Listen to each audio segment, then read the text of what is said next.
E adesso arriviamo a quello che mi hai chiesto all'inizio, le pescadorche. Queste erano una comunità di donne, maggior parte da Santa Croce, però erano anche a Oresina e Contovelo, che erano dedicate alla vendita del pesce al minuto. Qui bisogna precisare un'altra cosa. Vendita al minuto non intendo per pescheria al banco, ma queste donne le vendevano di porta in porta, come erano ambulanti praticamente.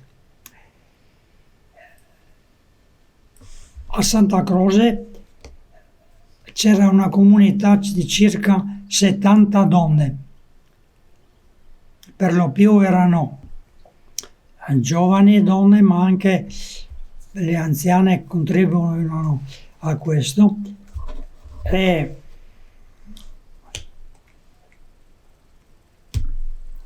avevano una vita veramente infelice nel senso molto pesante. Alla mattina, già alle 5, dovevano alzarsi e da Santa Croce calarsi per il sentiero dei pescatori, che avevano una scalinata di 800 scalini. Aspettare i mariti o altri pescatori che venivano dalla notte con le sardelle e altri pesci, e lì le comperavano, ossia lo prenotavano, si caricavano sulla testa i famosi panieri, normalmente 20-25 kg, e con questi 25 kg lì 800 scale fino in cima.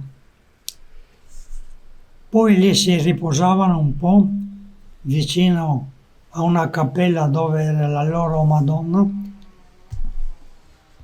e poi si mettevano in strada a girare tutti i paesi del Carso uno per uno a vendere il pesce. Praticamente facevano certe anche 30 chilometri di strada a piedi a vendere al minuto il pesce.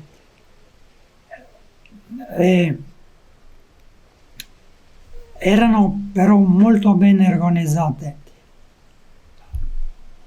Per settori si distribuivano quali paesi visitare per non farsi concorrenza, no? E alcune avevano solo Trieste. Alcune pescadorche venivano a Trieste in città Sì, in a città. vendere. Non, cioè a clienti fissi, vendevano il pesce a casa, li portavano anche nelle case dove vivevano, negli alloggi. E questo era anche pesante, fare le scalinate su e giù. Fino a quando si è usata questa pratica delle pescadorche? È molto, andava sempre diminuendo, no? Ma le ultime facevano questo mestiere ancora al tempo del territorio libero di Trieste, quando erano americani e inglesi a Trieste. Quindi negli anni 50? Come negli se- anni 50? Sì. Sì. Ed erano le mogli dei pescatori o le vedove dei pescatori? Come... Mogli, sì, ma poche, erano più sorelle o figlie, Ah, perché la donna doveva pure fare le cose domestiche, no? E questa donna che viaggiava a piedi per tutto il Carso non aveva il tempo di fare. Poi una cosa importante è chiarire che certe volte in tempi di crisi o di siccità le carsoline non avevano soldi per poter comprare il pesce. Allora dicevano, io prendo il pesce ma ti pago con i fagioli o le patate o quello che...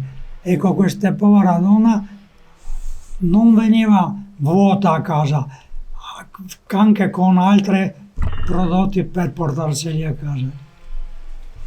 quindi funzionava anche il baratto, Sì. diciamo. Sì, Perché le donne compravano il pesce che vendevano certo, sì, sì. prima al pescatore. E molte, ho incontrato ancora qui molti paesani che si ricordavano di questo pescatore che veniva qui. E negli anni più recenti le pescatori non andavano a piedi, certe prendevano il treno e venivano fino a Cesana col treno o a San Daniele, no? E allora era più facile. Un po' più leggero. Un po' più leggero. Però è interessante ancora che ho sentito qui a Cesana che quelle più furbe andavano prima nelle osterie vicino alla stazione, no? Era più facile svegliare, Vendere, certo. Certo. più quantità era solo sicuri.